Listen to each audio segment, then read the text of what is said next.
All right, good evening, everyone. Our computer clock just flipped over to 6:30, so it's time to start. This is a regular City Council meeting at City of Meadows Place. It is Tuesday, March 26, 2024, and we are starting at 6:30 on the dot.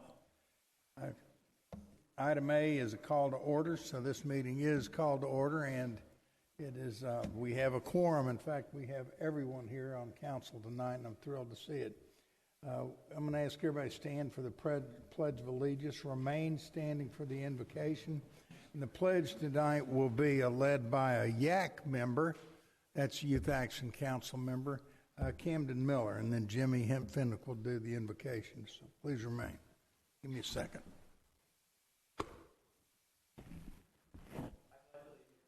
To the flag of the United States of America and to the republic for which it stands, one nation, under God, indivisible, liberty and justice for all. Lord, we thank you so much for this day. We thank you for all that you are doing tonight in the City of Meadows Place. God, we thank you for all of our volunteers, our first responders, staff, everybody who pours into the life of the city. We ask that you bless this time as we gather together, that you bless this meeting and that you are the center of our conversation. God, we ask that you go before us and protect us from much of it.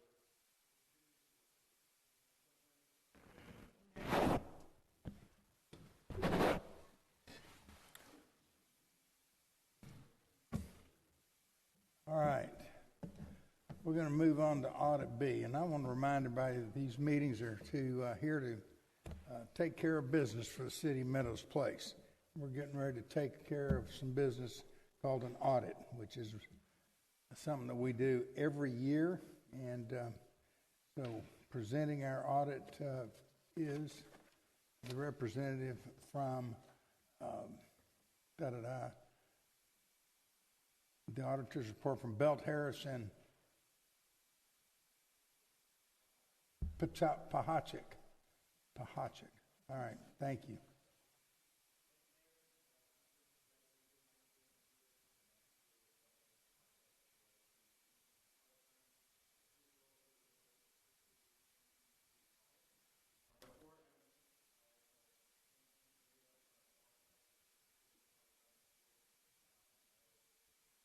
There we go. I always like to tell people that it's staff's job to do 10,000 things right all year long to stay in compliance with rules and regulations and everything that's required of them. And I get to come in and kind of nitpick at the end and send a bunch of emails. And I really appreciate Anna Maria and all the help that she's been in getting this in front of you. So instrumental. Thank you to her. So I'm going to go through a couple of things in the book tonight, reference some page numbers, go over some high-level information, and then I'll take any questions you all might have at the end. I'll start on page number 1. Page number 1 is our independent auditor's report, otherwise known as an opinion letter. I am pleased to say we have issued an unmodified opinion on the city's financial statements. That is the highest level of assurance that we as independent auditors can give that the city's financial statements are materially correct and that all of the required disclosures under the generally accepted accounting principles in the United States have been made. In other words, it's a clean opinion. That's what you want to hear. If you'll flip back with me to page number 15. Page number 15 is our statement of net position, otherwise known as a balance sheet. This is a government-wide financial statement presented on a full accrual basis of accounting. All that means is that the long-term items of the city, such as any capital assets or long-term liabilities, are presented on this financial statement. Here I'll just point out that in total, between your governmental and business type activities, the city ended the year with $40 million in total assets, about $5.7 million in total liabilities, and an overall ending net position of about $35.9 million. If we go back to page number 19, we'll see that same type of financial statement, a balance sheet. However, this is presented on a modified accrual basis of accounting, so those long-term items are not included here. This is much more akin to the basis of accounting on which you would adopt your budget. Here I'll just point out that the general fund, the main operating fund of the city, ended the year with total assets of about $7.2 million, total liabilities of about $518,000, and an overall ending fund balance of about $6.4 million. And then if we go back to page number 23, we can see how we got there. This is our statement of revenues, expenditures, and changes in fund balance, otherwise known as an income statement. Again, presented on that modified accrual basis of accounting. This should look very similar to what you would see on your budget. Here again, I'll just point out that the general fund, that main operating fund of the city, ended the year with total revenues of about $7.8 million, total expenditures of about $7.6 million, leading to a slight increase in that general fund balance to leave you with that ending fund balance of $6.4 million. As a general indicator of financial health, bond rating agencies and the like typically look at that ending fund balance number and like to see at least 3 months worth of operating expenditures contained in that fund balance. So that $6.4 million represents almost 84% of your overall operating expenditures, or about 10 months. So again, very, very healthy fund balance there. The last page I'll take you back to is page number 29. In fiscal year 2022, we made a change in our financial reporting to sort of separate out the utility activity and kind of present it on its own. So this is the first year where we kind of have this financial statement that's got this full year of activity presented as we changed it last year. Overall, we had good total operating revenues and expenses, a small operating loss in the utility fund, ending net position of that utility fund increased slightly, leaving you with about $8.6 million in net position. One thing I always like to point out on this statement to kind of make sure that our utility rates are in line with service and that we're being sure that we're charging enough is to look at our total operating revenues in relation to our operating expenses. However, there's one key point here, that last expense line item for depreciation is not a cash outflow, right? That's something that's charged every year. We're recognizing that expense for the use of our assets, but that's not truly a cash outflow. So if we take that $500,000 in depreciation expense out, we end up at about $1.5 million in overall cash outflow or cash expenses to the utility fund. So obviously that represents really well in relation to the amount that we're charging or bringing in that utility fund. So again, all looks good there. With that, I can conclude my presentation, and I'd love to take any questions you might have. Council, any questions? I have one. You mentioned the operating reserve 3-month on the general fund side. What about on the utility side? What's your guideline there, and where are we there? So the utility fund side typically is a little bit different of a beast because, again, in that respect, we're charging for some type of service that we're providing. Naturally, we're not necessarily in a for-profit business in order to generate a bunch of profit, but we want to make sure that we're charging enough to recuperate all of the costs of the service that we're providing, right? And so that ending net position is also a little different in that this is carried on a full accrual basis. So all of those long-term assets, things like your capital assets, any long-term liabilities associated with that is included in that number. So it's a little bit difficult to use that ending net position number in the same type of way you would look at your fund balance for the general fund. That's why I like to typically compare those operating revenues and expenditures as kind of how that looks on a year-by-year basis. That's the litmus test versus the... Okay. Yeah. But that just looks at operation. That doesn't look at setting aside a sinking fund. Doesn't set aside a sinking fund to repair or replace long-term assets. Yeah, and so that would be a mechanic that ultimately City Council can decide to do. And as you generate, if you generate continually operating revenues over expenditures and that net position continues to increase, that typically is an indicator that there may be some reserve out there to start setting aside towards those capital. Which we're about to spend. So, Yep. I have been informed. Anyone else, Council? Anna Maria? Questions, comments, or input? I just wanted to make... I want to say I'm impressed with the presentation. David and Rick understood it, and I'm impressed. All right, with that, we will take... And we will have a motion to accept the auditor's financial report for 2022-2023. So moved. Motion by David. Second by Kurt. Thank you, Kurt. All in favor? Aye. Any opposed? Motion carries unanimously. We have received the presentation. I do mean it. I appreciate your presentation. Yes, thank you. All right, now we have reports. Starting off with the police report, our police chief, Gary Stewart, is down on the beach at a conference on how to become a better cop and how to become a better police chief. And there's folks all over. So he's going to school all day and stuck Assistant Chief Ashton with the report. Yes, thank you, Mr. Mayor, council, citizens. Thank y'all for coming. In your packet, we'll start off with the spreadsheet that gives us our general numbers for the month. Number of reportable accidents, we had 8. Number of arrests, we had 7. Calls for service, which are any activity, 2,688. Number of reports taken for criminal offenses, 49. Citations issued, 302 for 651 charges. Citations issued for city ordinances violations, we had 2. Warnings issued for traffic, 143 for 168 charges. And then warnings issued for city ordinance violations, we had 11. Gave us a total activity count, 3,584. Moving down to the next section to give a little more detail. Assaults, we had 1. Burglary of motor vehicles, we had 4. Burglary of businesses, we had 2. Burglary of residents, we had 0. City ordinance contacts, we had a total of 13. Criminal mischief, we had 0. Fraud, we had 2. Robbery, 0. Our property checks, which include the businesses, close patrol, house watch, and school checks, 2,399. Thefts, we had 3. Unauthorized use of motor vehicle, we had 1. And the TLC program, we had 22 to pass, 6 to fail, for a total of 28 contacts. The city ordinance breakdown below that warnings issued that I think that first number is not correct. For solicitors, we had a total of 6 contacts. Loud noise, we had 3. Loose dog, we had 2. Then the citations for city ordinances, we issued 2 for solicitors.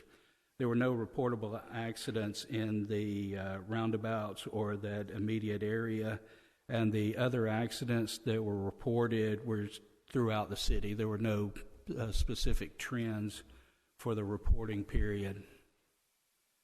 Moving on to the packet, I believe Chief Stewart flips to the flock section, so trying to follow his lead. We will go to page 5, and for the flock hits, we had 79, which was up from the previous month. The breakdown is we had 9 for stolen vehicles, 37 were for sex offenders, but as you can see there that 3 of the vehicles were recorded 8 times. It just means they passed through the city, yes sir, several times. Stolen plate alerts, we had 14. Gang, suspected terrorist, we had 1. Missing person alerts, we had 2. Outstanding warrants, we had 9. Protection orders, we had 7. 0 for other agency hot list, and 0 for violent persons. Down below our activity, the very first one, Officer Duran received a flock hit. Kind of coincides with us discussing the flock. As a stolen vehicle out of Katy.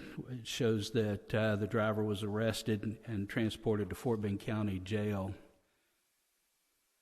Going to the next page, on page 6, is our arrest breakdown. So we had a total of 7 arrests. 2 of those were juveniles, 5 were adults. To your right, you see the charge categories. Evading arrest, 2. Theft was 1. Warrant from another jurisdiction was 1. The UUMV was 1. Criminal trespass and evading, 1. And then evading with possession of a controlled substance was 1.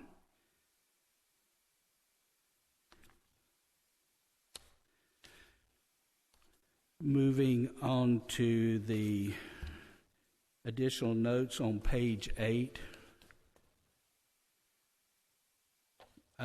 Mesa and the tennis court project is moving slowly, but it is moving. That Anna Maria will be glad to hear that we did finally receive our router from T-Mobile that we are setting up to use for the backhaul from the tennis courts to here where the access server is located. Right Technologies actually has that and started working on the setup with T-Mobile and Mesa for the technical specifications needed. Excuse me. Moving down to the grants, the radio recorder has been installed. That as of Friday, this past Friday, we consider that project to be complete. That it is operational, that the dispatchers and CID now have immediate access to the archives and seems to be working very well. So we're pleased with that. The dispatch console that Jerry Brownlee and myself attended a Zoom meeting last Wednesday with the governing powers to confirm our radio selection, and our need was still there. I was quite happy that they just confirmed ours, that Sugar Land was on there asking for portable radios, and my question session was about 1.5 minutes. Theirs was about 20. So I feel a bit relieved, but also feel optimistic because they did mention that this is our third submission for the same thing. And they were happy to see that we had moved to the AvTech console. So I think maybe we've got everything in line this time. The portable radio grant, of course, has been awarded. We have started receiving the accessories that come with the portable radios. Not sure of the actual delivery date for the portable radios. And then we're still working on, Jerry is working on a couple of different funding sources for the in-car camera and body camera dilemma that we're in for this, and is looking at maybe treating it as the radio console and splitting it between two different grant sources. That I think the amount is kind of hindering us. The legal update training continues. As you know, we're always excited when we can do in-house training, but also when we can partner with our neighbors, Stafford, Sugar Land, Missouri City, and as you see there, we're still working with DPS. I think they like coming to our training facility and our hospitality. Liam, our evening shift full-time dispatcher, has accepted a position with Stafford Police Department, but will remain on as a part-time dispatcher. So, and Courtney, thank you very much for helping us to get it posted, and thank you, Cameron, for our recruiting video. The camp out, I'm just going to say, as far as the PD goes, that it went well. I believe Colleen's excited to report on that. And that also we are completing our IAPs, the incident action plans, for some of our upcoming events, such as the kickoff to summer at Old Town Meadows, which is also, for those of us that have been here a while, known as the School Carnival. And then lastly, unfortunately yesterday we had an aggravated robbery at Aldi. And aggravated means that strong arm or weapon was used. In this case, it was a handgun. That young lady was coming out of Aldi, a car pulls up, gets out and tells her to give them her money or whatever she has on her. And she had just cashed her paycheck and had cash in her pocket. So that's very disappointing. As you know, Aldi does not have any video surveillance, but the detectives were able to take the vehicle description and go back into the Flock system and find a matching car that fits the time frame as well. And they are trying to contact the owner to determine whether they're the suspect or if the car was stolen. As of 4 o'clock today, the detectives have not been able to contact the registered owner of the vehicle. And that concludes the report. All right, counsel, any questions, comments? So if she had just cashed her check, had she just come from the bank? Is this like a jugging type incident? That was our initial thought, but no, she had actually cashed the check the day before and was doing her shopping, and I take it that she was a cash-type person. Then I have a question on page 6.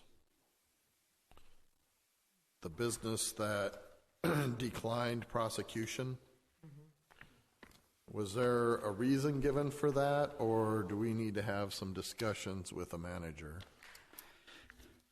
To my knowledge, I did see that, and I think it was just a circumstance because we've not run into that with them. If you remember, about a week ago, we had the fellow that went in and took the laundry detergent and went outside and put it in his shopping cart, and as he was making his getaway, the officers were able to catch him pushing it down West Airport towards the feeder road.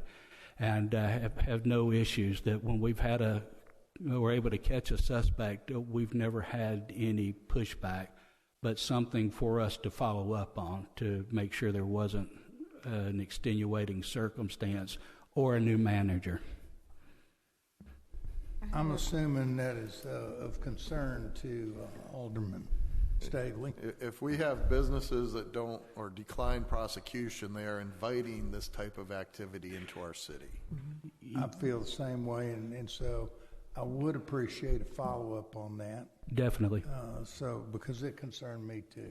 Well, if we go to all that time and trouble and they just go, well, never mind, they can move back to San Francisco or something.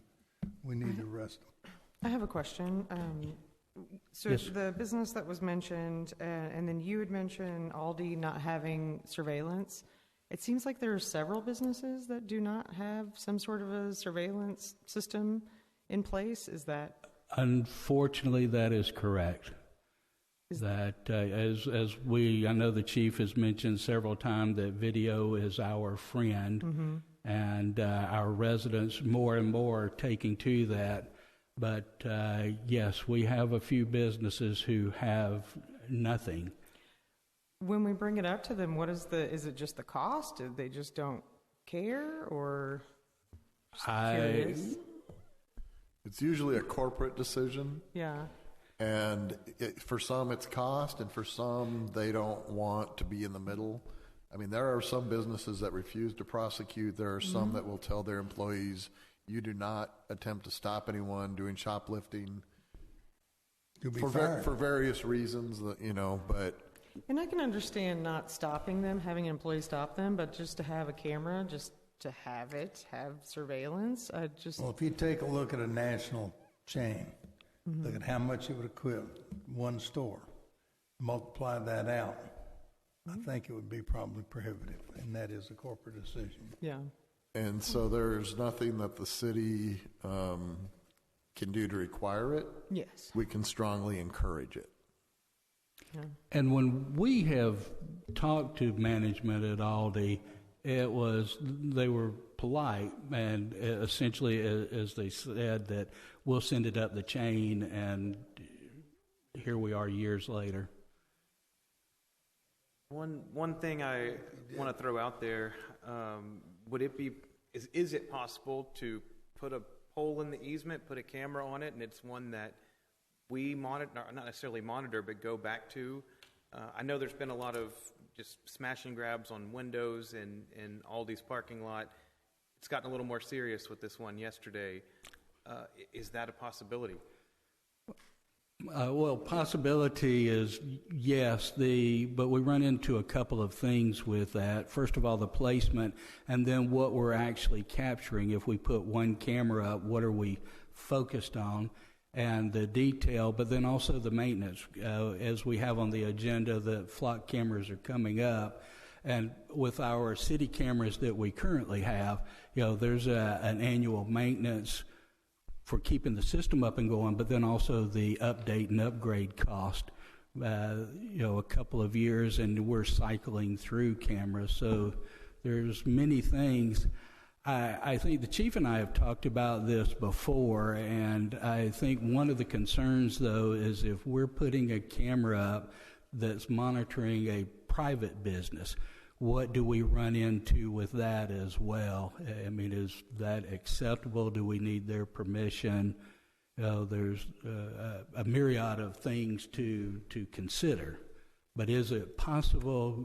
Yes, it is.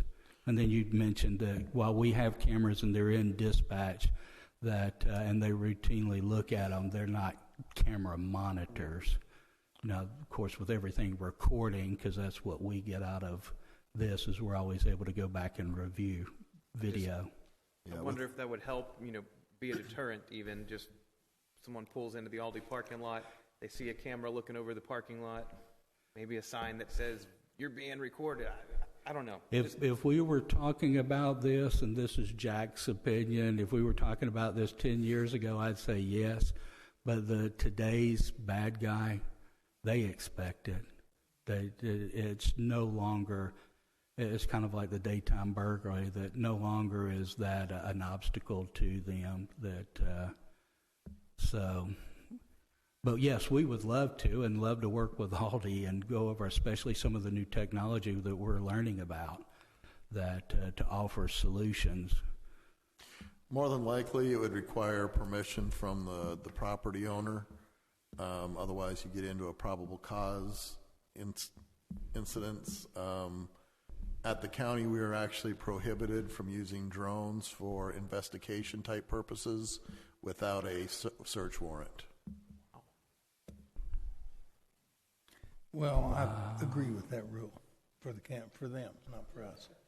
Maybe this incident will help Aldi management change their mind. We'll see. Yeah.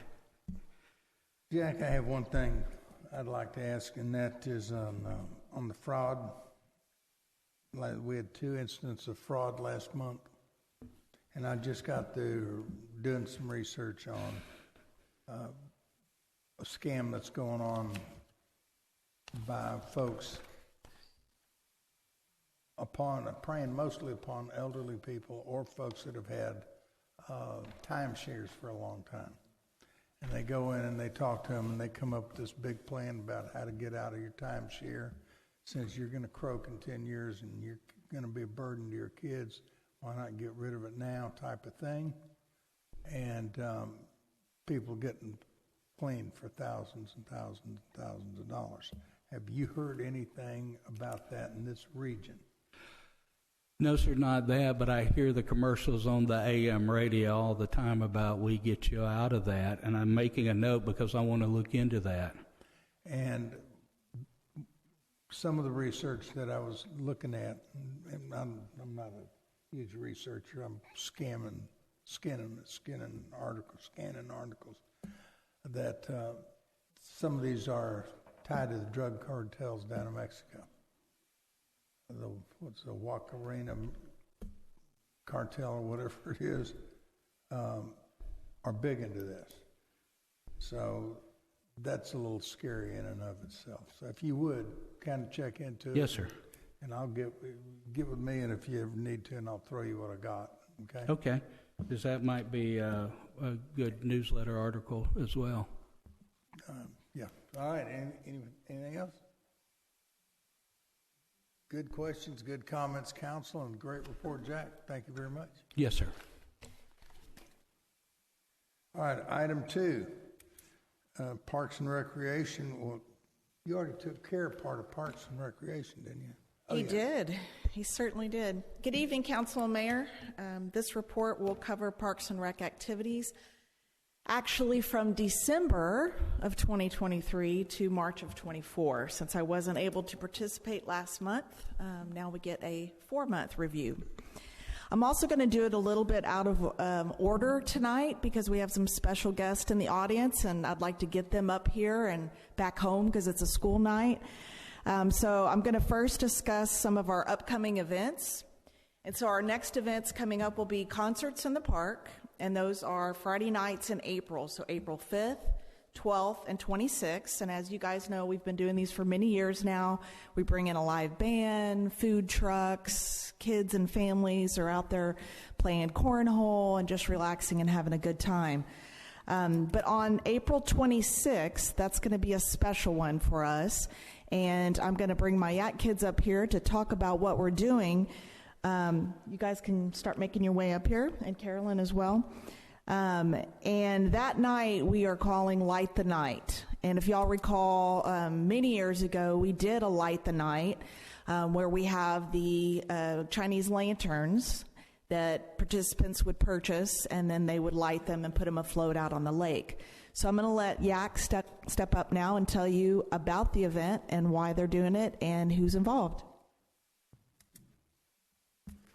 Hello, Council. I am Carolyn Whitlow. I'm the Recreation Coordinator for the Parks Department in the city. Part of my job is running a bunch of the city programs. One of those programs is YAC, our Youth Action Council. Our council currently holds 10 consistent high school students. The goal is that it would promote leadership in them. We have participated at every event this year from the start of the August school year until now. Our YAC kids have been at every single one of them. One of our YAC kids is Charlotte, and then we have Camden Miller as well. Currently, we have decided to fundraise for Make-A-Wish. I know many of you have probably passed by the Make-A-Wish offices just up the street, but they actually grant wishes throughout our area. There's a handful of wishes in Fort Bend County that are needing to be granted. There is one wish in particular that is the one that we got the closest one to Meadows Place. She is a 17-year-old girl named Michelle who has lymphoma, and her wish is to go to Disney World. So our YAC Council will be raising money, and our first event, as Colleen said, is on April 26th. So Charlotte's going to talk about it. Hi. You can bend that down. Yeah. So our event will be on the last concert in the park, which is April 26th. It will be from 7 to 9 p.m. So we're going to release lanterns into the lake, and families can write wishes, dreams, and encouraging notes on the lanterns before releasing them. It'll be $5 per lantern, and then there will also be a silent auction with tons of fun items for folks to bid on. And if you feel led to donate more, there's a QR code to an online donation link. And yeah, we'll be at every concert in the park, so come see us at those events. Okay. Thank you. That is all we had. You didn't get to talk. He gave the Pledge of Allegiance. So I have a question real quick. I just want to confirm. Now, YAC, y'all have 10 members currently, is that correct? Yes, currently we have 10 consistent members. Our biggest event this year, we had 20 high schoolers at, and that was in February. For those that don't know or follow YAC, that's phenomenal for a city our size. Congratulations on that. I know y'all are excited. And I also want to make sure that that the YAC in Meadows Place is still as a self-governing body. Is that correct? Yes, sir, it is. This year, our goal was to elect after the fall semester, but we didn't have enough attendees. But now we have a consistent amount, and most of our students are freshmen or sophomores, so they will be older and will be elected come the next school year. Outstanding. I mean, that's kind of place and things that build leaders, and they're leaders for this city. I'm real excited, and I thank y'all very much. And if you have never been to the, what is it called, Lantern Light or Light the Night out on that lake, it is beautiful. It truly is beautiful. And I can't tell you how excited I am. So thank y'all very much. Thank you. Any council, anything for the YAC kids? Nope, just thank you very much, because Kurt says thanks, I'm agree. Get your parks director back up there so she can take the heat here. Thank you. Thank you again, Yak. And then also I just want to reiterate, Cameron will be posting on social media and other avenues the QR code so that if individuals would like to make a donation anytime between now and through June, I believe, is it, Carolyn? through June, they can continue to make donations. They could do that online. It directly links them to Make-A-Wish Foundation for this in particular wish. So we're looking forward to that. We'll also be doing the live auction on that night. Some of the items that we'll have will be stop signs, street signs from Meadows Place, and then I'm still working on a partnership through Helpman Ford for some sports memorabilia. So be sure to be there the 26th. Kurt, I know that we can count on you. All right, so moving forward, the next event after that is our summer kickoff, and that's going to be scheduled for June 7th this year. I know the calendars that we sent out for City of Meadows Place, it had it for May 24th, but we realized that is graduation night for Fort Bend ISD, so we moved it to the following month, June 7th. Council, that's the night that we need you. We need your assistance to help flip burgers, and we'll bring in staff, obviously, to clean up and help serve, but we need you guys there to cook. So that's June 7th. If y'all want to email me and let me know who's available, I'll also send out a reminder email for your help as well. So event recap, this is going back to December, which is a weird thing for me to talk about as I'm planning for summer pool and hot weather, but Christmas Memories, as you all know, was a big success. That is an event that was funded by EDC and our general fund. We had many partners for that event that helped made it possible. Meadows Elementary Choir, Meadows Elementary National Honor Society, Virtue Tattoo, Meadows Marlins, and of course the Yak Kids were there to help run the event. We believe that that was our largest Christmas event that we have had. Jack, I don't even remember the numbers. It's been too many months. 873. I think it was even more than that. But we had quite a few. It was a great turnout, great weather. And again, so many departments come together to help support that. And we really couldn't do it without the help and support of everyone within the city. So looking forward to this year's Christmas Memories. It's always bigger and better each year. So I'm not sure what we're going to do. Maybe we'll actually have it really snow, but we'll see. So moving forward, we are, I have my notes out of order here. Okay, and we had the family camp out this past Saturday. 2 of our council member families were there and slept in tents, so I appreciate you guys coming out and supporting. It was a good time. We had 155 participants on site. PD obviously was there as well to help keep us safe throughout the night. We had one of our staff members that spent the night on site.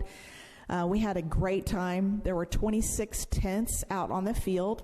Not everyone who participates actually stays the night. Many families will come out for the whole day, experience the activities, have dinner, roast s'mores, watch a movie, and then walk home.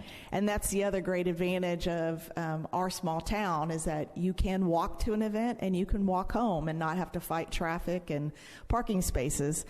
So that's always a really neat thing. But we had a great time. Some of the new things that we brought in were axe throwing and the rock climbing wall, and then the movie at night. We showed an evening movie to try to help wind the kids down, get them ready for tents. Kurt, I heard you and some of the adults were a little loud and rowdy, though, so next year you need to remember 10 o'clock is quiet time. There was a specific table over there, I heard. No, but it was a great time, and Jack, again, if you can tell your officers thank you for their support and assistance at that event. Projects completed. We completed the memorial program. Council approved doing the bench and tree donation, so thank you for that. Our new rental options for half-day use was approved by council as well.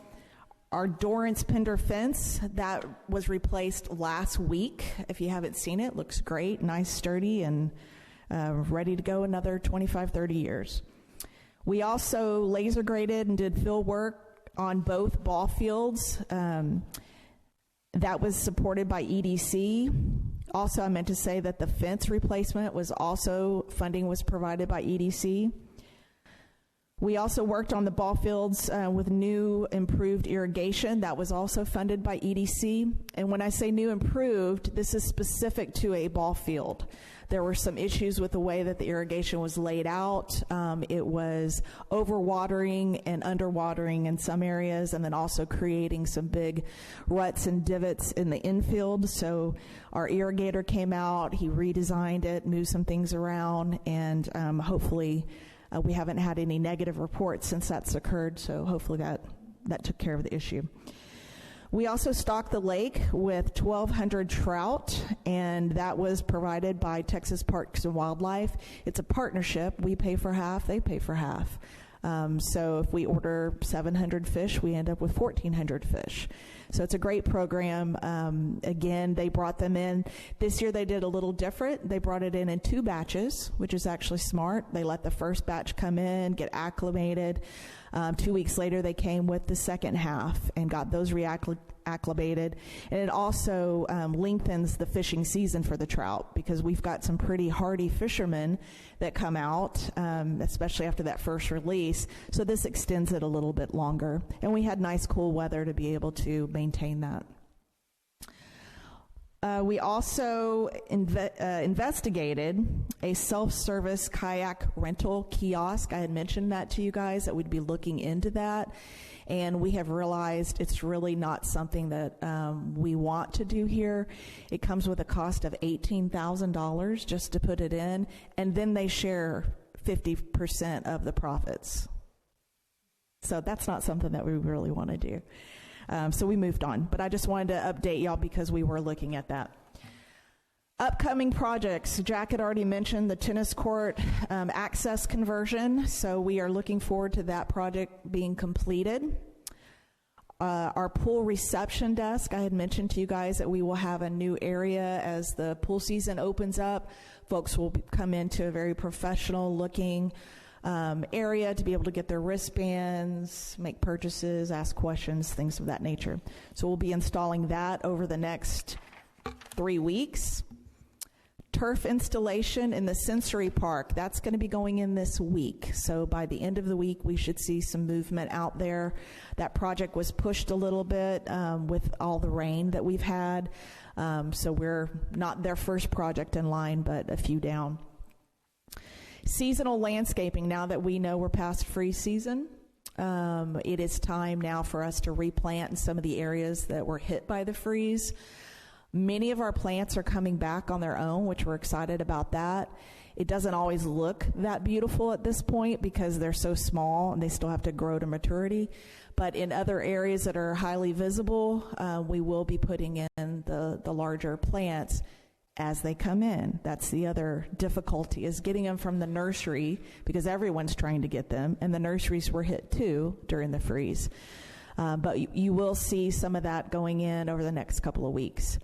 And then our last project we're working on at this moment is preparing the pool complex for summer. So we're doing extensive cleaning, repairs on the benches, the slides, the pool, the lights, the fans, the lifeguard chairs, on and on. So it's just getting it ready, so it'll be good to go for the Marlins when they start, which is in the end of April, actually. Mayor's pointing that he has his Marlins tie on. Thank you, Mayor. And then also then the pool season will begin at the end of May. So May 24th, if that's a Saturday, I don't have my calendar in front of me, will be the first day that the pool opens. That's Memorial Weekend. So staffing, I wanted to update you guys a little bit about that. We had 6 of our staff, which is all of our Parks and Rec staff, participate in the TRAPS conference. That's Texas Rec and Parks Society, and this conference was down in Galveston during February. It is a statewide conference.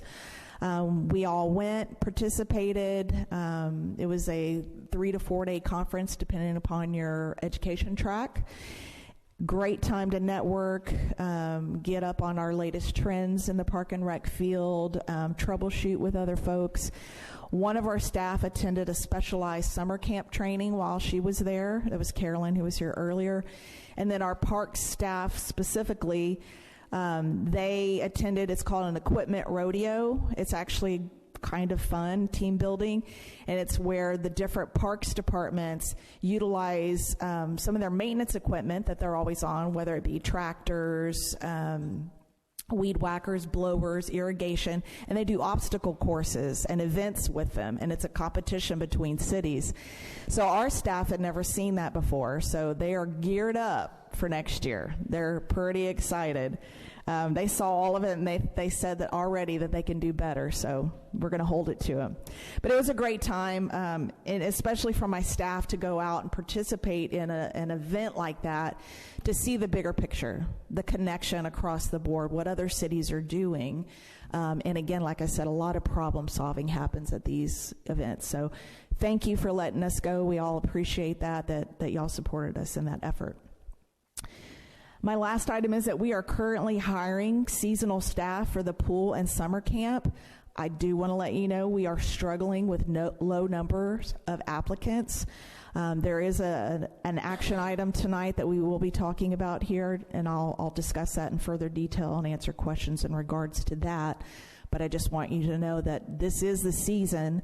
It closed March 22nd. By this time, we already have more than what we need typically. This year we do not. We are way under what we need to run a standard program. So that's all I have. Are there any questions?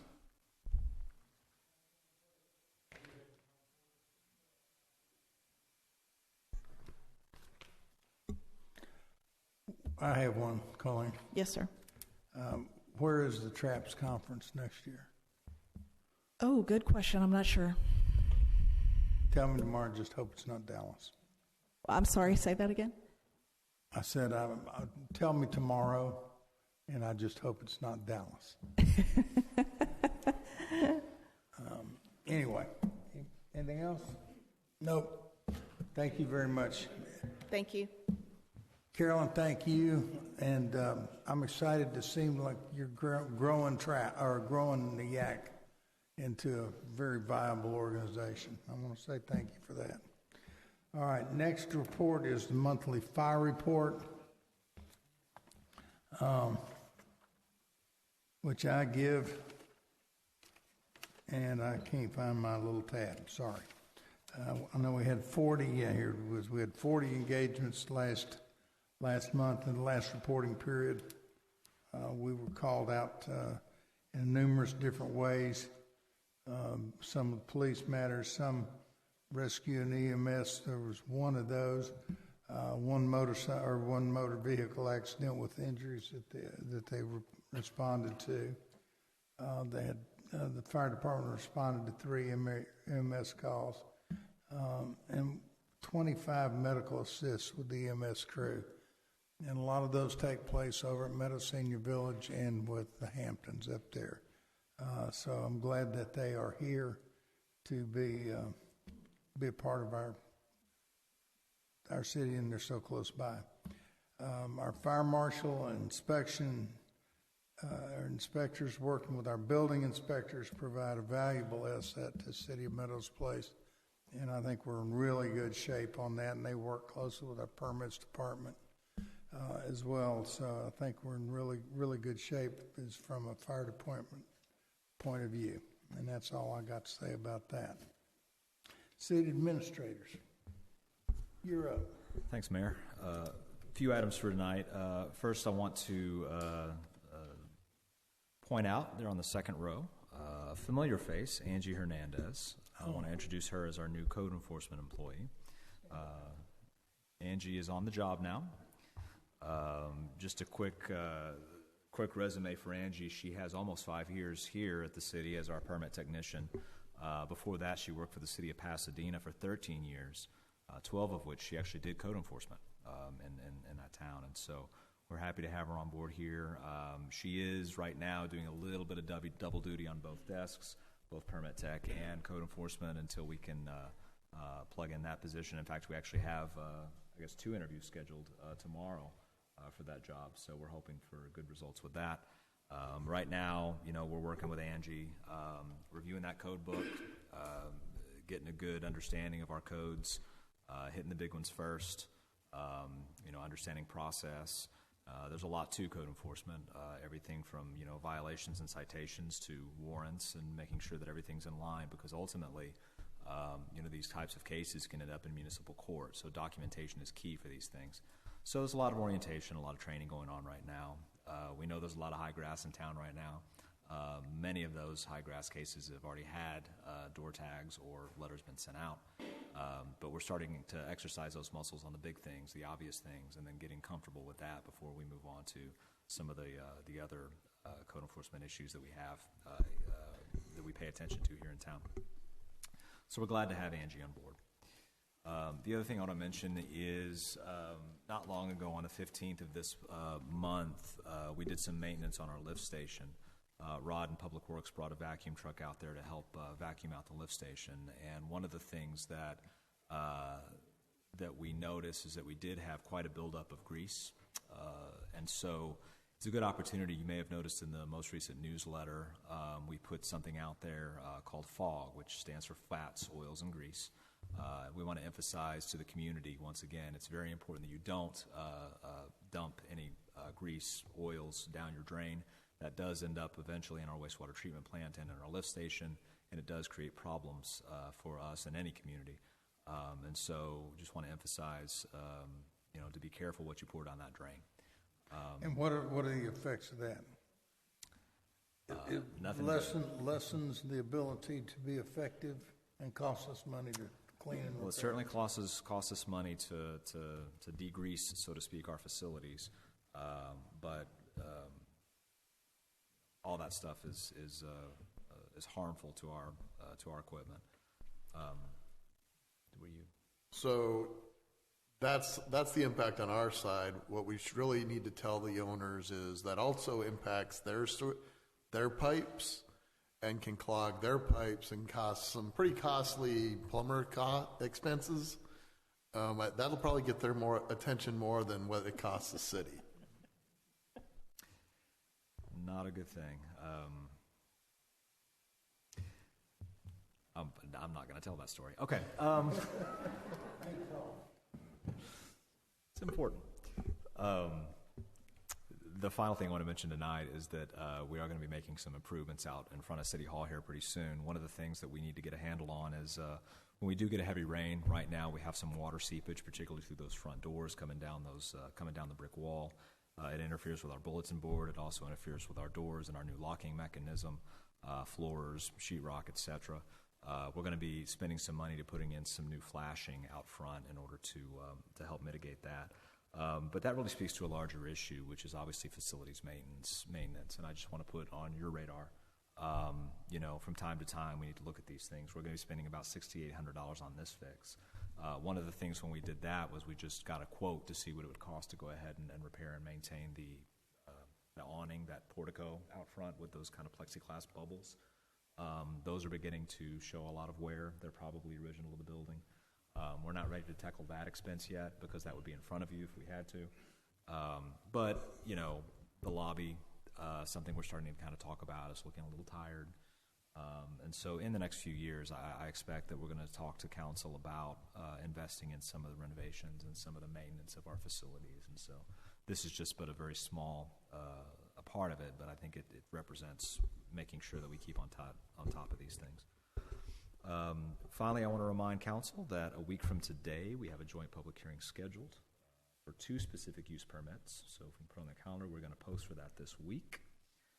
So just be reminded that a week from today, hopefully we'll see you here once again. That concludes my reports tonight, Mayor.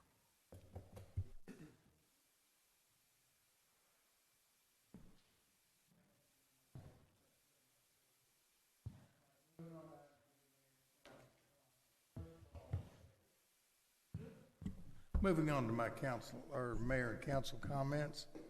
Now with the thing on, I want to say thank you to everyone from Meadows Place who showed up tonight. I'm really, really pleased that you're here, and all those in Meadow, Texas that watch us, welcome to y'all too.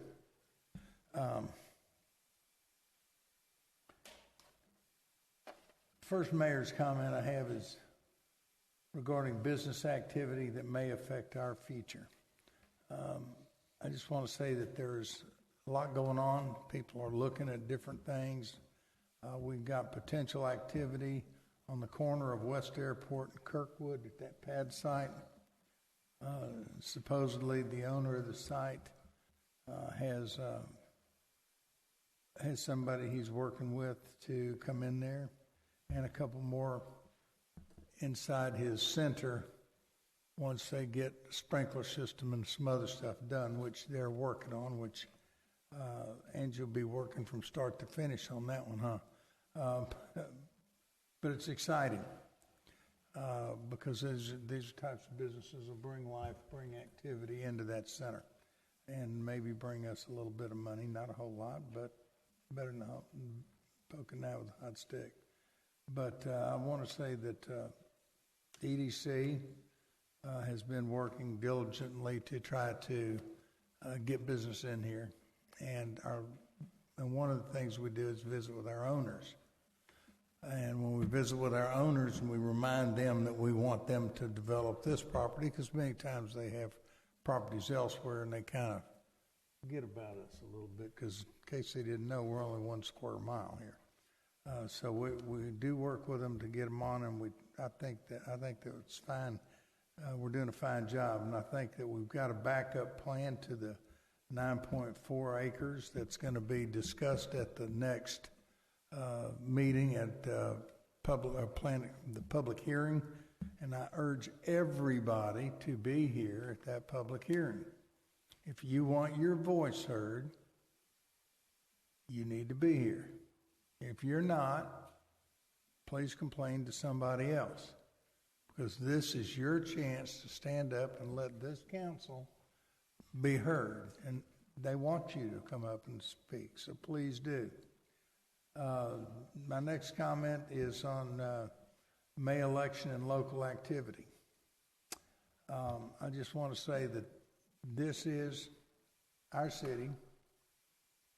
We turned out at 26.9% of our registered voters last time.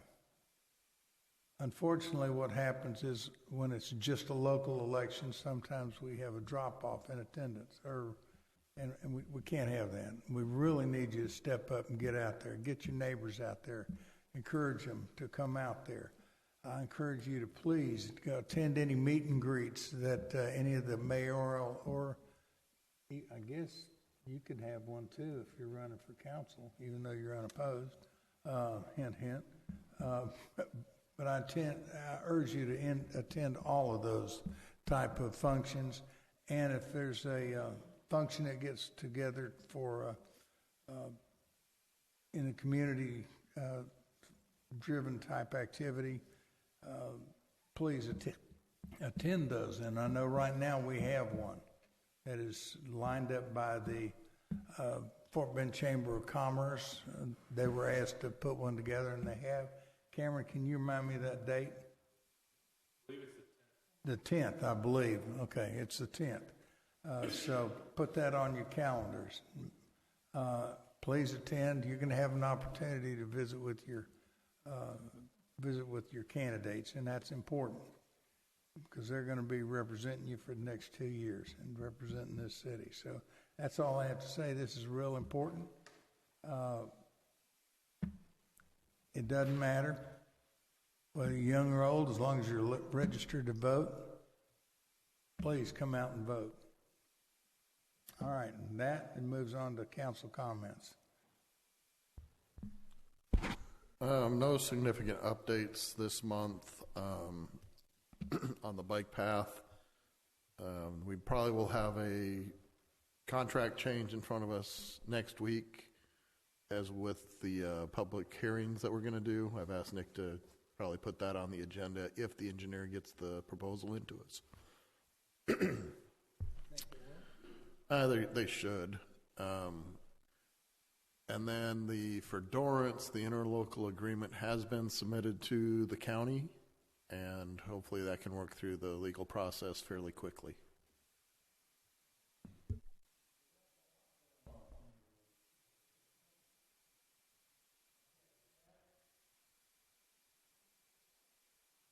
With that, we'll move on to the, who keeps turning it off? We'll move on to item E, the regular agenda. This is discussion consideration of resolution 2024-10, accepting the auditor's engagement letter from Belt Harris and Pachacik, whatever it is. So we need to engage these folks again. We need to pass resolution 2024-10. Do I have such a motion? If not, we're not going to have an auditor. I will move to approve for the 23, 20. Which year? Which finance or which budget is this? 24-25. Through 26, right?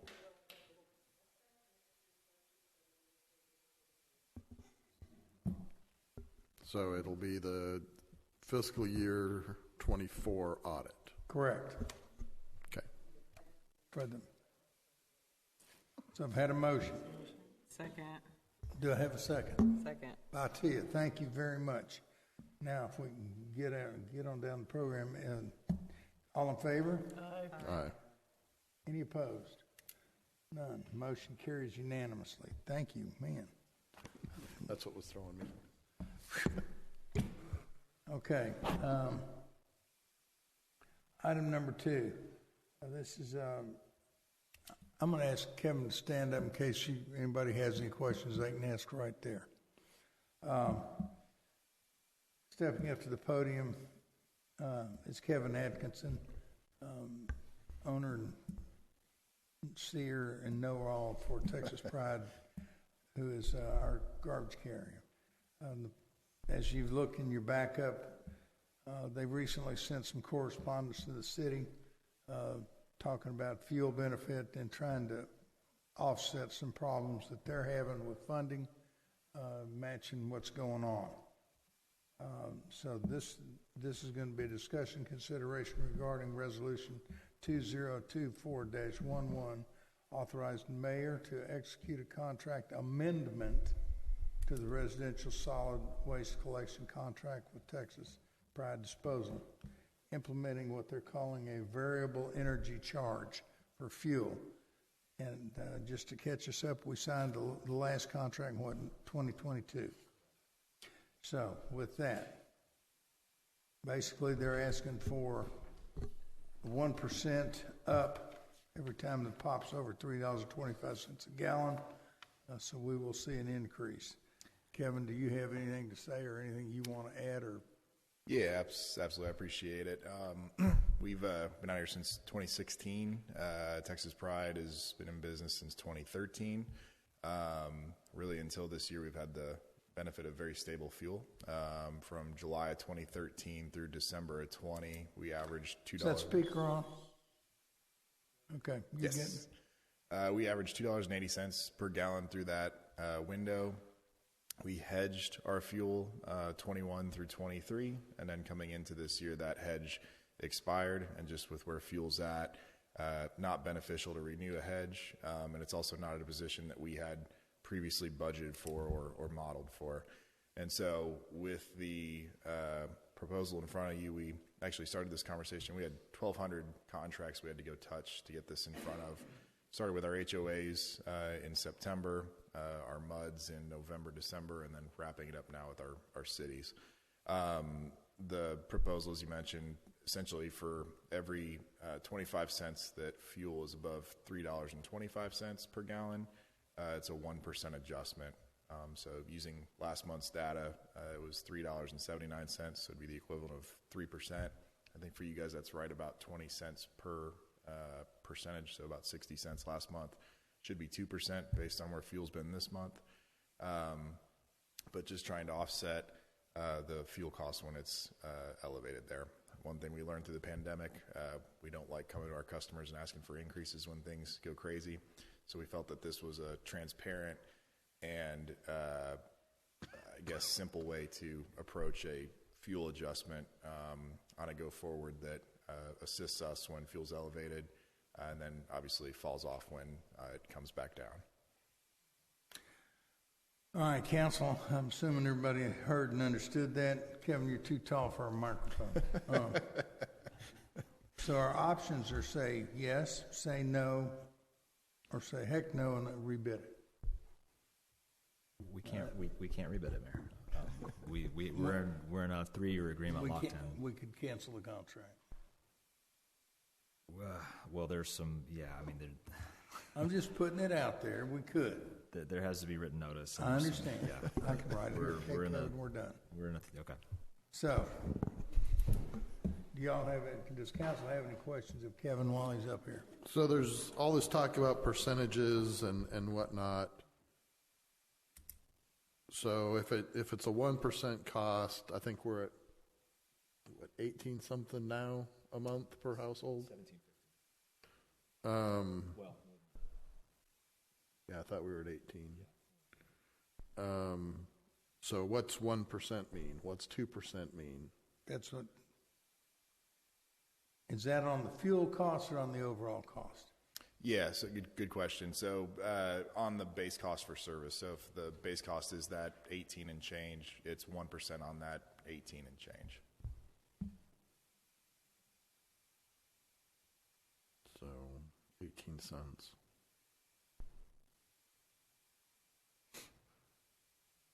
Okay. Because remember, council, we're not going to send out variable utility charges. No, So whatever this increase is going to come out of what we're charging the residents. And some of that cost is put in there, and we're tight anyway. We can make adjustments as necessary, but ultimately the invoice comes. But we're not going to do it 1 month up and down. Not month to month, no.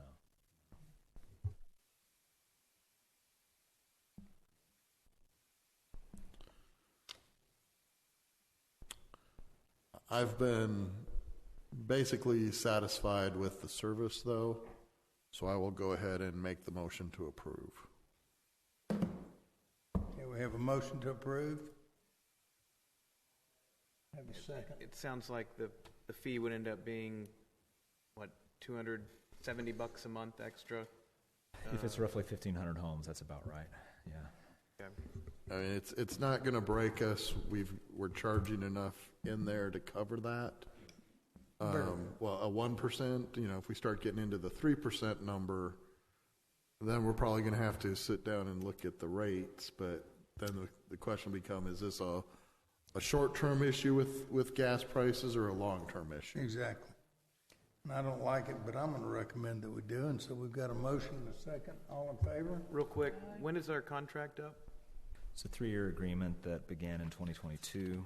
25. It was signed in June of 2022. So Yeah. there is an option for an automatic 3-year renewal if we don't give 60-day notice. So it's sort of an evergreen, but there's a 60-day. That's what we did last time. Fair. Okay. Yeah. Thank you. Okay. So we have a motion second. All in favor? David?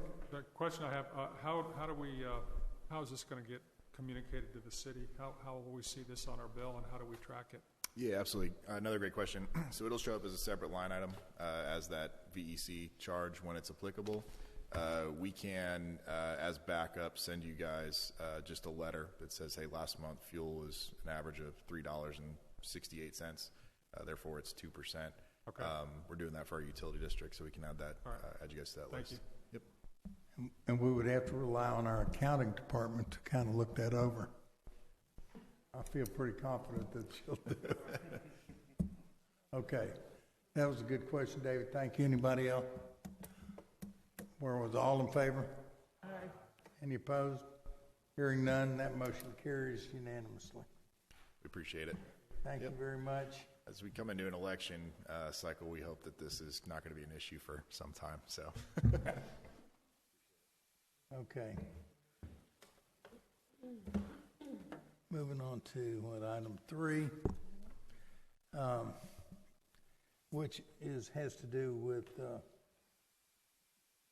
Resolution 2024-12, authorizing the mayor and city secretary to execute an interlocal cooperation contract with the Department of Public Safety for the state Texas to failure to appear program. Courtney, would you give us a brief overview of that and what Yeah. this will do? So currently, this the city participates in this. This allows us to issue the failure to appear, put the hold on the driver's license. This is just cleaning up some language in the agreement due to changes in the legislature. This is cleaning up legislative changes. Is that basically it? Yes. Okay. I'll make a motion, we approve. Motion to approve by David, Second. second by Tia. Any further discussion? All in favor? Aye. Any opposed? Motion carries unanimously, and I'm assuming we will take care of that. Okay, this is discussion. Item number 4 is discussion and consideration regarding Resolution 2024-13, ratifying the emergency repair of the wastewater treatment plant blower number 3 in the amount of $38,506. Council, you remember this came before you and we approved the expenditure. And we heard about the expenditure. This is approving the expenditure. Ratifying it. Motion by Rick, second by Kurt. Any further discussion? Boy, no. Well, at least he woke up and smiled back there. That is true.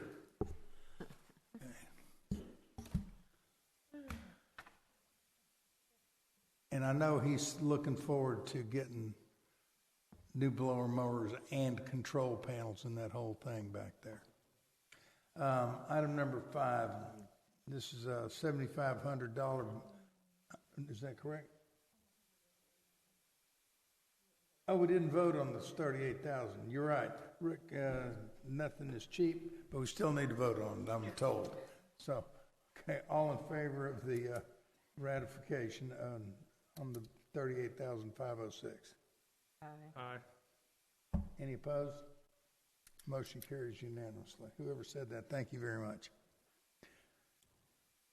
Now we'll move on to 5, which is a $7,500 budget amendment for flock camera annual subscription and maintenance. Jack, would you step up and give us an overview? I think we've all got a handle on it, but just in case.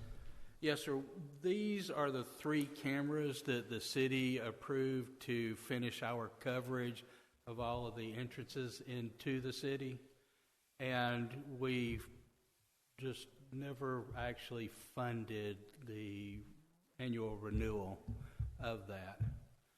And that's where we are. We have a total of 11 cameras. The other ones are on the grant, which is coming quickly to a close.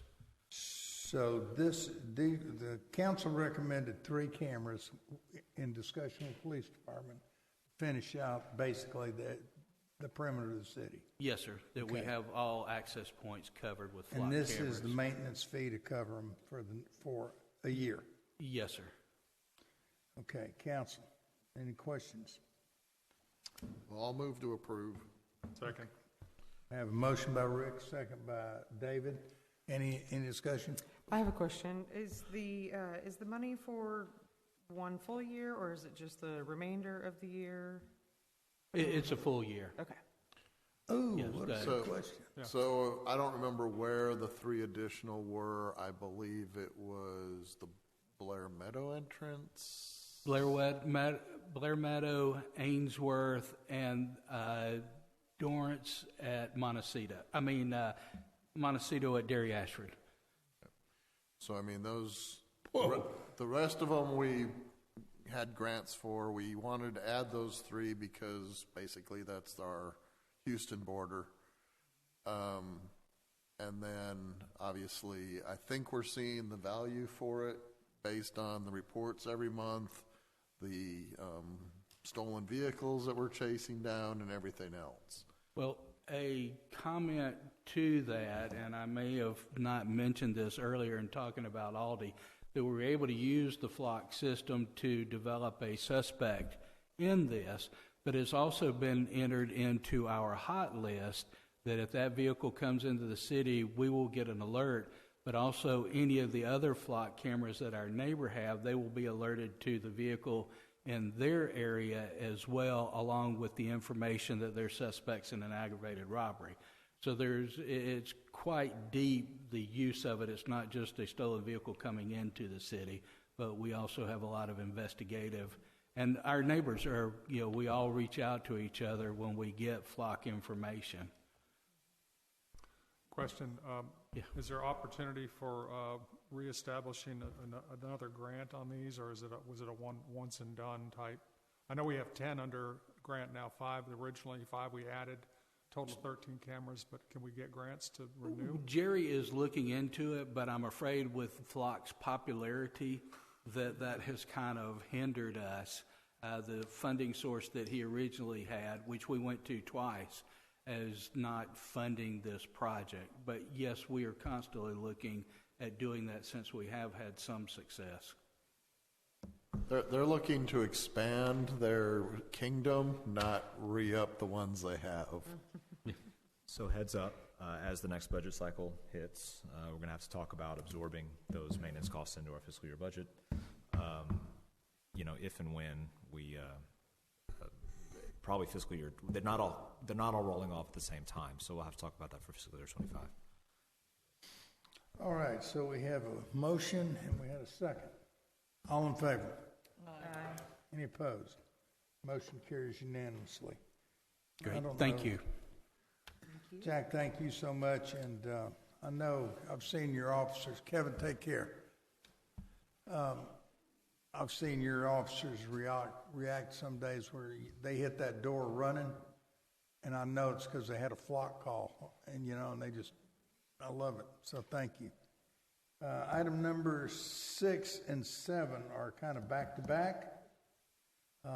These are the Meadows Place Police Department received a grant from the Texas Comptroller, and for $2,661.47, and in the next one they have $2,661.47 where they're going to spend it. So basically, I'm looking for a motion to consider and pass ordinance number 2024-17, amending the general fund revenue budget to the amount of $2661.47 for police training. A motion by David, second by Kurt. Any further discussion? All in favor? Aye. Any opposed? Motion carries unanimously. Now, we got Assistant Chief Ashton back there all excited about getting that $2,661 because he wants to spend it. Item number 7 is discussion and consideration of ordinance 2024-18, amending the general fund budget for the fiscal year ending September 30, 2024, increasing the line item 100-050542-010 for grant funded training, $2661.47. Do I have a motion to pass ordinance 2024-18? Motion. Nope. Tia? Motion. Made the Yes. motion. Who made the second? Down over here somewhere was Kurt. Okay. Got a motion by Tia. Kurt has second. All in favor? Aye. Any opposed? Motion carries unanimously. What was that already spent? Is that what the deal? Okay. Item number 8. You might as well head up, Ms. Parks Director.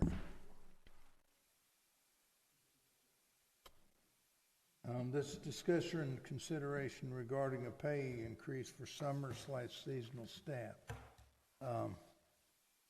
She touched base on it a little earlier, saying that we don't quite have the staff we need and we're behind. Why don't you give us an overview, please, Colleen?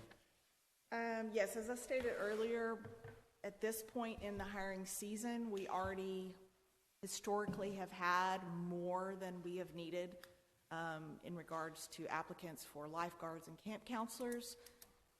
This year we have 5 lifeguard apps, and we usually need 18 to 20. We have 7 camp counselors, and we usually need about 15. So we are behind extremely. Some of the conversations that we've had with past staff from last year, they have mentioned it's due to what we pay, that they can go somewhere else and get more. Did you include in the packet for them to look at? Okay, so I gave you comparisons of the cities around us, the competitive salaries. If you see, we are, for our lifeguards in particular, we're paying $9.50 an hour, which is well below the average of $12.75.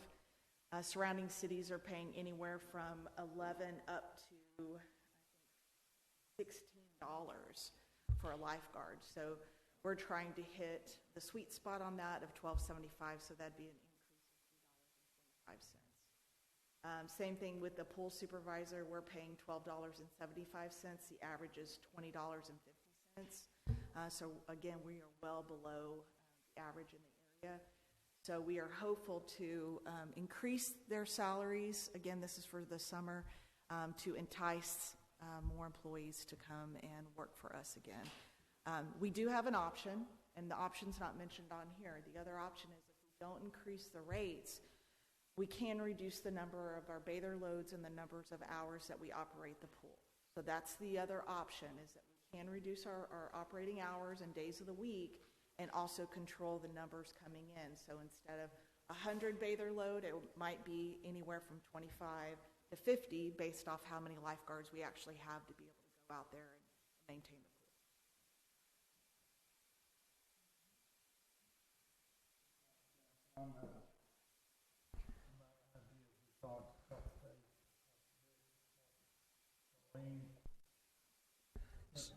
So really, on tonight's agenda item, really all we're asking is for permission to make these adjustments. This is going to have to be followed up with a BA, a budget adjustment, later on in the year. We don't want to do this quite yet because we want some time to have a better idea of exactly what it's going to be. I'd rather bring one BA to you guys as opposed to two. So we know this is obviously going to have a budget impact, but there's a lot of factors that will help us know exactly what to bring. So this is just asking permission, then it'll be followed up with basically a check or an invoice to you guys, so to speak, to amend the budget. As someone who's at the pool a lot with my kids and with swim, etc., our lifeguards are awesome. We truly have the best of the best, and I think we need to continue to recruit the best. And if we're not doing that, it's a no-brainer to me. We've got to. I'd go with the recommendations you put on here. I like it. Do we need a motion here? In the form of a motion? Yeah. So all right, we have a motion to adjust the lifeguard and pool supervisor to the suggested increased per hour amount that you have here in the packet. Okay, we have a motion. Do I have a second? Second. Second by Tia. Yeah, I also had a comment. I agree with you. I think we need the staff, and we need as top level staff as possible. We saw that last summer. Obviously, yes. we had a scare, and your staff was there and trained and ready, and they were amazing. And this is a problem all over. I'm hearing different cities and areas, they're having the same issues when it comes to lifeguards. So yes, I completely think that we should do this. I support it. Thank you, and I want to clarify, this is also for our camp counselor staff as well, but those, we're not asking for funding for that because the registration fees for camp will offset the increase for the counselors. Well, somebody might say, geez, $10 to just sit at the pool and have fun, but we do put a lot of pressure on these kids, and they're required to do a lot of training. And that's going to need to be recognized, as Tia said, we had an event last year, and if we wouldn't have had trained lifeguards, we could have lost a child on that. Mm-hmm. So I don't think the community is going to be very interested in having the pool open 3 days a week. So I think we're going to need to make this adjustment. I would also like to add to that, as lifeguards maintain most of that pool. They do. They check the chemicals. Clean the mm-hmm. grounds. They clean. The equipment. Mm-hmm. They clean the bathrooms. I was so shocked when I found out my kid cleaned the bathroom every day. I'd never seen him clean the bathroom at home. But we are currently with Red Cross as our training agency, who is the standard bearer in this industry. Our city takes this seriously, and that's why I tell you, you're comfortable with them up there. You're comfortable with them up there. As somebody whose child turned blue and died, and they brought them back because of their training, I'm comfortable with them up there. And I'm thrilled to see pragmatic minds saying, hey, the pool is an important part of our community. You look up there, some days that thing's packed, and those are nothing but laughs and love going on at that pool, and I appreciate it a lot. So we have a motion, we have a second. All in favor? Aye. Any opposed? Hearing none, motion carries unanimously. Thank you, Council. Now And you Mayor. go back with Rod and smile. Okay. Okay, item, where did I flipped it too far. Discussion and consideration regarding council comments and agenda items. I wanted to bring this up because we're getting ready to have a changeover pretty soon. And we've been following a format that was handed to me 22 years ago as a member of council and about 17 years plus as mayor, where we sit down, we have council comments, or mayor comments, then council comments, but somebody actually read what was on the sheet and said, hey, we can do all this other stuff. And I went, oh, I never read it. Well, let me say, I read it 20 years ago, I'm sure, if it was on here. But we're going to have a new program in place come the next meeting or the meeting in May. And when you're sitting right here at this desk, there's a little bit of anxiety of trying to get the meeting to run right. And when somebody talks in, all of a sudden, and it kind of interrupts, it throws you off. And I've taken a lot of pride in the way our meetings in Meadows Place have run. And I've watched meetings in other cities, and they fall short of the professionalism and the pride that I have in these meetings.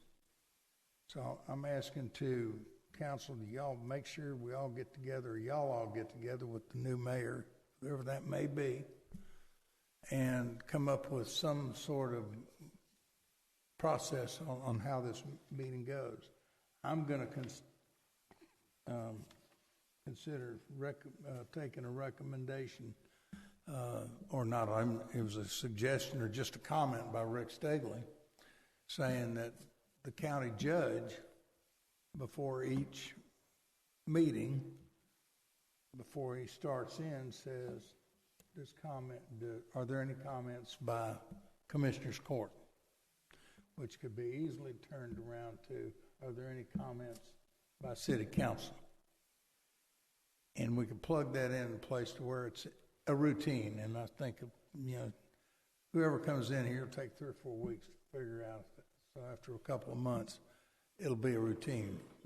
But whatever that is going forward, I'm just going to say, please remember you're going to have a new mayor sitting here. And maybe they're not used to being made fun of, that type of thing. So that's what my comment is on that, because it's going to be very important for mayor and council to discuss and handle the mayor's comments, the council comments, and all the agenda items together. And I'm looking forward to watching on the thing, because I'm going to have a comfy spot to watch these proceedings on, and remind you that we are being watched, but more importantly, the decorum of these proceedings have always been outstanding. I want to commend this particular council It's probably the overall best that I've sat with, and I've sat with some really good councils. And there's one of them, well, I don't count Terry as one, but his friends, David, we've had some really strong councils through the years. And even when there was strong disagreement, difference of opinion, questions, concerns, it was handled very professionally, and there's never any, I guess, angst caused by those types of ugly comments or things that you hear all over Fort Bend County. And I'm encouraging this council to continue that so we can continue to be proud of it. And that's what I have to say about that. And that should take us on to the next item, which would be consent agenda. Motion by Rick, second by David. That's quick. All in favor? Any opposed? Motion carries unanimously. And my favorite part is for item G, audience comments for items not on the agenda. And people get 3 minutes to come up here. Let me get my stopwatch going.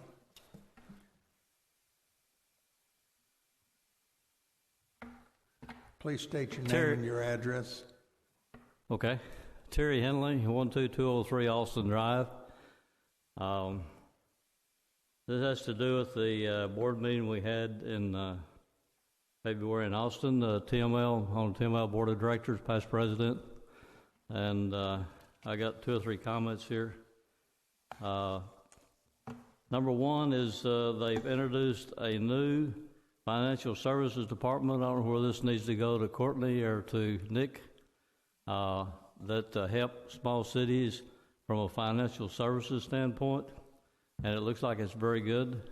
So you have that available to you through TML now, in addition to the legal services and that sort of stuff. So if you get in a bind from a financial statement standpoint, they can help you out. The lady is Marty Simpson, and she's been involved in many public entities and putting budgets together and financial statements and all that stuff. So it's going to be a good addition to TML. Item 2 had to do with House Bill 471. There's a lot of discussion on it from a legal standpoint. It has to do with mandatory requirements for sick leave. That's now for police, firefighters, and EMS municipal employees. And the way it's written, the employee can get paid for time off for being sick, as well as being paid for under workman's comp. So it's a double dipping, so to speak, and they could get up to 175% of their pay while they're off sick. Just something to keep in mind. In our particular case, it might, I don't know, affect the police department. I don't know. Yeah. Is that what it is, Jack? Okay. Anyway, okay, it's just something to be aware of, okay? Item 3 is it's no longer called the TML building. Change of ownership. It's now called the Texas Municipal Center. It's 100% owned by the TML Risk Pool, and it has been 50% vacant for some number of years. And we've had many discussions in the board, and I've discussed it many times with the board of director. And sir, 30 seconds? Okay. But anyway, it's going to be some many improvements on it, and TML is going to start holding a lot of their training sessions there. And the last item is the TML. It's called the Texas Health Benefits Pool, not TML. They're in good shape financially. It's looking good. Their member equity has increased $6 to $8 million.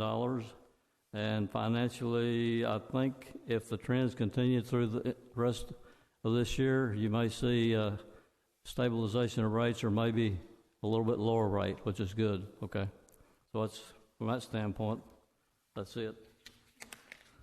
And that's it.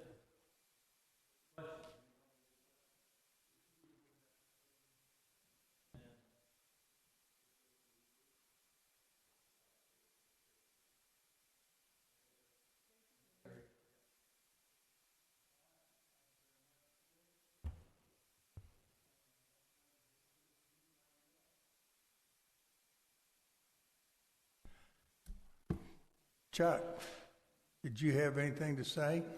Other than go Cougs? Yeah, congratulations on your win. That's the best game of the tournament.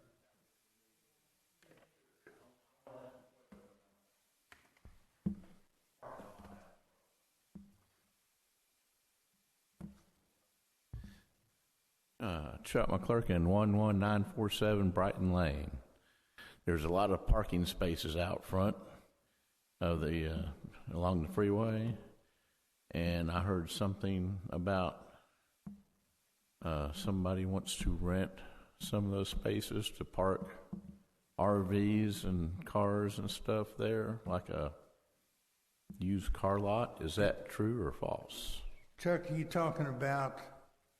Beside Northern Tool and Equipment, maybe? Okay, along Dorrance rather than the freeway. Hmm?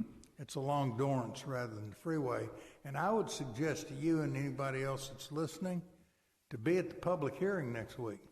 Okay. And get all of your questions answered. This is what I wanted to hear. April 2nd at 6:30. April 2nd at 6:30. Get here early and get a seat and write your questions down because you usually have good ones. And this at is 2:30? 6:30. 6:30, okay. Okay, and Chuck, Well, this then- is something that we want the public to be here and asking those very same questions, because I promise you there's a lot of confusion on what they may or may not do, and I'm one of those people that's confused, so I want to see what they propose. Okay? Okay. And Anything else? Just as a reminder to everyone watching, they have put in their application for a special use permit, they have paid their fee, and by our process, they get their hearing. That does not mean that council is in favor of this, that P&Z is in favor of this.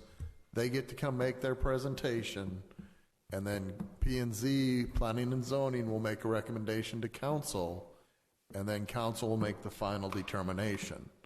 So your input is important during that public hearing process, and we do want to hear from you as what is appropriate for the city and what is not.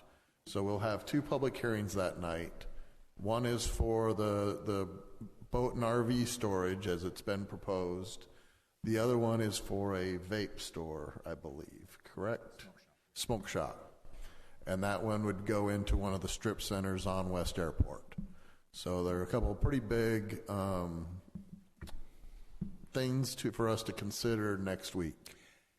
And I want to point out that councils in the past have worked hard to get zoning on these areas so that we can have these very type of public hearings. Don't let them down by not showing up. Anything else, Chuck? That's what I need to know. And Go Cougs? Go Cougs Friday night. Well, so far I still haven't recovered from Sunday night. So far, the U of H Aggie game is the best game of the tournament. That was a bloodbath. All right, thank you, Chuck. That was tough. Anyone else like to step up? Yes. Kelly Mills, 12123 Scottsdale.